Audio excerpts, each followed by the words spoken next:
జగన్ అధికారంలో ఉన్నంత కాలం ఆయన అడుగులకు మడుగులొత్తి ఆయన తొత్తులుగా పనిచేసిన పలువురు ఐఏఎస్, ఐపీఎస్ అధికారులు ఇప్పుడు జగన్ సర్కార్ కూలిపోయిన తర్వాత చంద్రబాబు సర్కార్‌లోనూ మంచి హోదాలలో కొనసాగుతున్నారు. సహజంగానే ఇది తెలుగుదేశం అభిమానులు, శ్రేణులలో తీవ్ర అసంతృప్తికి కారణమైంది.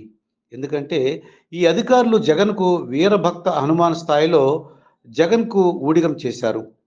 జగన్‌ని చూసి రమ్మంటే వీరు కాల్చి వచ్చిన చందంగా వ్యవహరించారు. జగన్ మెప్పు పొందడమే లక్ష్యంగా విపక్ష నేతలను, కార్యకర్తలను నానా ఇబ్బందులకు గురిచేశారు.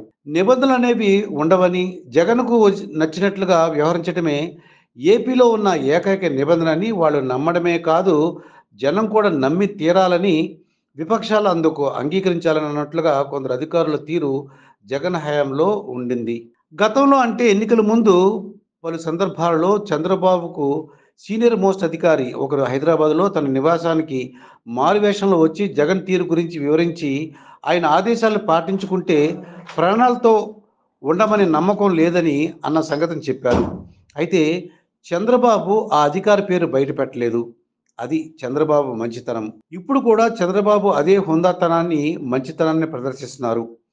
ఆయన తీరు పట్ల సొంత పార్టీ నేతలు, కేడర్‌లో ఒకంత అసంతృప్తి వ్యక్తం అవుతున్నప్పటికీ, బై అండ్ లార్జ్ చంద్రబాబు తీరు ఆయన గొప్పతనానికి నిదర్శనమన్న అభిప్రాయమే వ్యక్తమవుతోంది. జగన్ హయాంలో ఆయనకు తొత్తులుగా నిబంధనలు అన్నవి ఉంటాయన్న స్పృహే లేకుండా ఇష్టారీతిగా వ్యవహరించిన మాజీ సీఎస్ జవహర్ రెడ్డికి బాబు ఎంతో ఉదారంగా, హుందాగా ఆయన రిటైర్ అయ్యే చివరి రోజు పోస్టింగ్ ఇచ్చారు.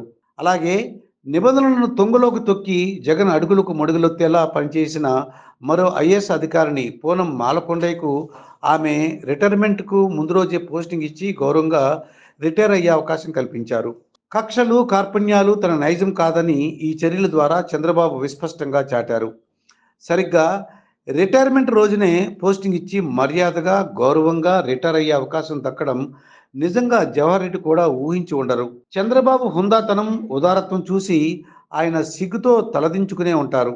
ఇంటెలిజెన్స్ మాజీ చీఫ్ ఏబీ వెంకటేశ్వర విషయంలో జగన్ ఆదేశాల మేరకు తానెంత కర్కశంగా, క్రూరంగా వ్యవహరించానో జవహర్ రెడ్డికి గుర్తొచ్చే ఉంటుంది. అప్పటి తన తీరు పట్ల ఖచ్చితంగా రిపెంట్ అయ్యే ఉంటారు. సిగ్గుతో చితికిపోయే ఉంటారు.